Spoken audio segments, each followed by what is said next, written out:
Nakita ang mga netizen sa dalamhating dinaranas ngayon ng mga biktima ng bagyong Yolanda.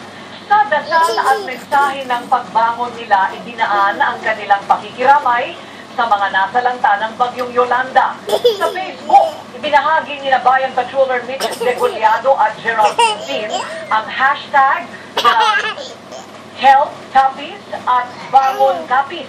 Ipinadala naman ni Gian Godofredo ang litrato ng lalaking may supot ng bigas at nananawagan sa gobyerno na tulungan ang mga kababayang matindi ang pangangailangan. Taintin na panalangin naman ang alay ni na Christian Funes. Laway mo, be. Natulo na. Basta laway mo. Sa may kapal ay malalampasan ang halos.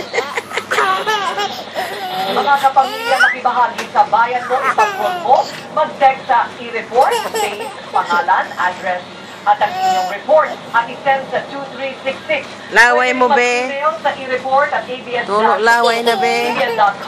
o mag-post sa bayan mo, ipag-call mo, Facebook, sa Twitter account, talagang sabaw. At sa talo laway. Laway na. At patuloy pa rin ang mga pinadadalang mga larawan o picture at video ng mga bayan patrollers sa lupit ng bagyong Yolanda. Nagpapatrol si King Castañeda. Tulog laway. Ilang ghost town na ang ibang lugar sa Capiz sa litratong ibinahagi ni Clifford Rivas. Tukla ang punong ng simbahan. Ang mga puno, kung hindi natumba, ay nakalbo. Ang ilang residente, abala sa paghahanap ng gamit na mapapakinabangan pa. Sa Cebu, tumba din ang mga puno at poste at nagkalat ang debris na inalod ng tubig. Sa videong ipinadala, Bayan Patroller Adrian Valdon at Rico Saavedra. Tabi-tabi namang nakicharge ng cellphone at laptop ng video. Tulog laway na, be. Sa Iloilo naman, ipinadala ni Bayan Patroller Tim Raffles ang larawan ng mga nagibang bahay. Sa ngayon, aabot na sa halos 1,000 ang mensahe mula sa Facebook, Twitter at email na natatanggap ng BMPM tungkol sa bagyong Yolanda. Jing Castañeda, Patrol ng Pilipino. Install ka pa. Mga biktima ng bagyo sa Hernane, Eastern Samar, pigo pa rin mahatira ng tulong. Ano yan? Candy Crush? Mga supply sa tindahan, nagkakaubusan na. Hollywood star na si Mel Gibson, personal na pinarating ang pakikiramay sa mga Pinoy. Sa pagbabalik ng TV Patrol!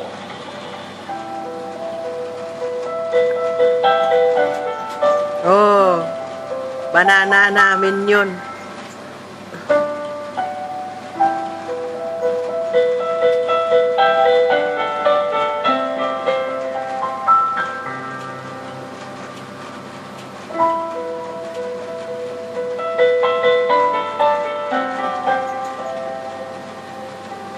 Mag-cancel marunong ka mag-cancel play. Ayan na, marunong ka mag-play. Ayan na, wala na. Resume. Banana na. Minion, be. Minion. Pop bubble. Ano gano pa? Loading pa rin, loading. Pinoy Hotspot. Loading pa siya, loading. Sikat sa Middle East. Maaasahan ninyo ang MSN Condo sa mga padala ninyo. Bubble na. Oops. Ngayong Pasko. Secure ang padala ninyo. Mapa-electronics, household items, o furniture. Mabilis na paulit-ulit. Isang tawag lang. MSN Loading. Maaasahan. Secure, mabilis. Sikat, loading baga. On Pinoy Hotspot. Sa pagpasok ng 2014, magsasama-sama ang naglalaki ng bituin para sa isang makasaysayang pagtitipon na nagmulang basa sa sikat sa Middle East. Ayaw na. Isa naman. Ika? 2014 Dubai Festival City. More than 40 of the Philippines' biggest stars magbibigay pugay sa galing ng Pilipino sa kitang silangan at sa buong mundo. Also brought to you by Toshiba, Hunt and Cecil, Capelio, Alley Cafe, our official bar and hotel partners, Club 7 and Park Regis Hotel. Get Ikaw naman, ASAP. Anthony. Contact these Tapos na si ticket Kuya. outlets now. For Huwag details, mong apakan. hotline nito. Get driven! Party!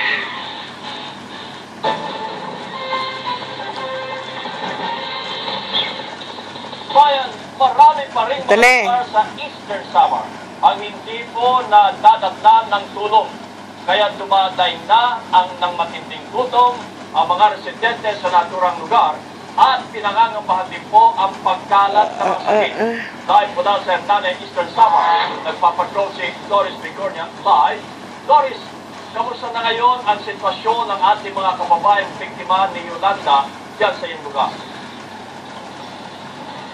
Kabayan, nagsisimula pa lamang ang clearing operation sa maraming bayan dito sa Eastern Samar. Kung kaya't ang tanong ng marami dito, kailan matatapos ang pagkukumpuni ng napakaraming tulay na naputol at mga daan na nagkapitak-pitak upang maging pasabol ang mga ito nang sa gayon ay makarating ang tulong dun sa mga liblib na lugar na talaga namang tinamaan ng hagupit ni Yolanda. Tuloy ay nagkakaroon ng matinding pagpapanik ang mga tao kahit pa yung mga hindi naman talaga lubhang naapektuhan ng bagyo.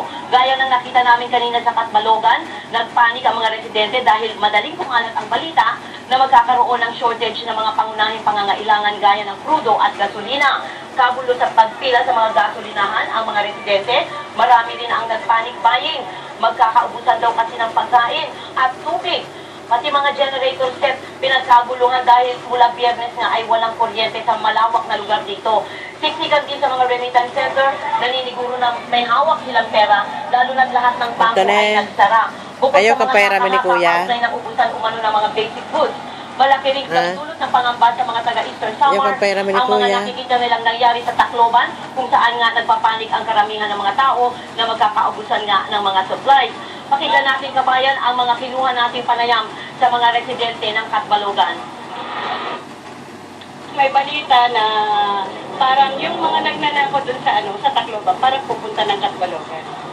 Yun ang balita namin dito. Kaya nga parang nakakatakot nga. Tingnan nyo, dami nga tao eh. Hindi mo naman mga tayo Katbalogan yan. Meeting yung bangkres ng Katbalogan, ma'am, na mag-decide na mag-close muna kasi walang transaksyon. Putol ang lahat ng linya ng telepono. Kaya i-close muna kasi wala rin winta kasi offline lahat. Mga bilihin, mga pangunahing bilihin, lahat pataas na. Yung ibang mga bigas hindi na, tinatago na nila, hindi na binibenta. Paano mo naman nalaman niya? Bumibili ako kanina, wala na akong mabilihan, lahat may may-ari na. Tapos yung iba wala na, tinago. Panik na kasi, panik buying na halos wala nang... Magkaya-ika yan. Wala nang gas, Mahulog ka. bigas. Kabayan, Pero naman si Anthony. Ang mayor nitong Hernani na si Edgar Buco at sinasabi niya na kanina nga bago mananghali ay dumating dito si DSWD Secretary Dinky Soliman, gayon din si Secretary Voltaire Gasmin. Nag-shopper ang mga ito at sila ay namigay ng kaunting tulong dito sa mga taga-Hernani, gayon din sa Giwan. Pero ang sinasabi ni Mayor Buco, hindi pa nila magawang i-distribute itong mga relief goods na ito dahil Si Talking Tom naman. binigyan nila, Ayaw kang pera, men, be.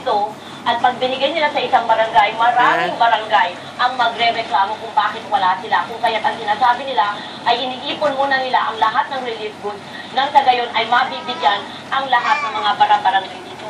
Kung kailan mangyayari ang kabayan ay hindi natin alam dahil ako nga ay ginagawa pa lamang yung mga tulay at mga nasira na daan. Doon sa Giwan, nagkaroon daw sila, naambulan sila ng konting biyaya, pero ganun din, kabayan, kakaunti pa lang ang nakakarating na tulong doon. Kabayan. Maraming salamat sa live report ni Doris Bigornia mula sa Eastern Samar. Ay, Andre, pahiram ka naman. Breathe in the rich aroma. Enjoy the Yeti Freight Forwarders presents Never Say Never. Oy, Don Andre. Oh, bakit? Bakit? Away kayo? Punches against former WBA lightweight champion Brandon Rios. November 24, 2013. Clash in Cotai. Manny Pacquiao versus Brandon Rios. Available for only 80 Saudi Riyals on pay-per-view on TFC. Last Wasang hindi ka pinauram. before November 9, 2013,